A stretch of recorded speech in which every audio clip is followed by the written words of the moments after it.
இந்த சினிமா இந்த படத்தில் வந்து காமெடி ட்ராக் எழுதுனா மா லட்சுமணன்னு ஒருத்தர்.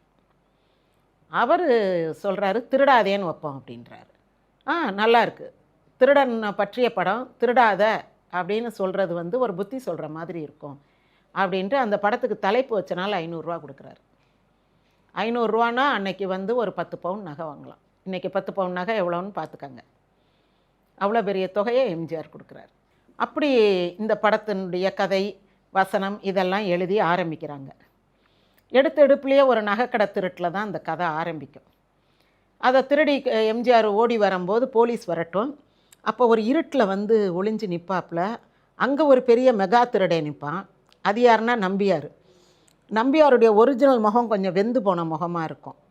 அதுக்கு மேலே ஒரு அழகான முகமூடி போட்டு வருவாப்புல. இதில் வந்து நம்பியார் ஒரு வெந்து போன முகத்தோடையும் வருவார், ஒரு முகமூடி போட்டு ஒரு அழகான சாதாரணமாக நம்ம எப்பவும் பார்க்குற நம்பியார் அப்படியும் கோட் சூட் போட்டும் வருவாப்புல 2 முகத்தோட. அந்த நம்பியார்கிட்ட வந்து எம்ஜிஆர் அப்படியே நிற்பார். நின்ன உடனே லைட்டை போட போகும்போது வேண்டாம் நம்ம இருட்டிலே சந்தித்தோம் இருட்டிலேயே பிரிவோம் அப்படின்றவாப்புல. அப்புறம் நம்பியார் நீ என்கிட்டே இரு, நான் உனக்கு பணம்லாம் தர்றேன், நீ நல்லா நான் திருடுற கொண்டு வந்து என்கிட்ட கொடுன்னுவாப்புல. அதெல்லாம் முடியாது, நான் தனியாக இருக்கிறவன், யார்கிட்டையும் அடிமையாக இருக்க மாட்டேன்ட்டு எம்ஜிஆர் போயிடுவார். நான் திருட்டுக்கு நீ திருட்டுக்கு ராஜான்னா நான் திருட்டுக்கு சக்கரவர்த்திம்பார் எம்ஜி. அப்படி ஒரு வசனம் வரும்.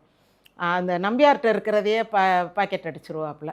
இப்படியெல்லாம் அந்த முதல் அறிமுக காட்சி அவங்களுக்குள்ளே இருக்கும். அதுக்கு பிறகு என்னாகும், இப்படி திருடும்போது ஒரு நாள் வந்து ஒருத்தன் இன்ஃபார்மர் இருப்பாங்கள்ல, அப்படி வந்து எம்ஜிஆர்கிட்ட சொல்லுவாப்புல, இந்த வரிசையில் ஒருத்தன் நிற்கிறான், அவன் நிறையா பணம் வச்சுருக்கான், அவன்கிட்ட பணத்தை அடிக்கலாம் அப்படின்னுவாப்புல. அவன் பாவம் எப்படி அந்த பணத்தை கொண்டு வந்திருப்பான்னா, அவங்க வீடு வந்து ஏலத்துக்கு வரப்போகும். ஒரு ஆள் கடன் கொடுத்தவர் ஏலத்துக்கு எடுக்க போவார்.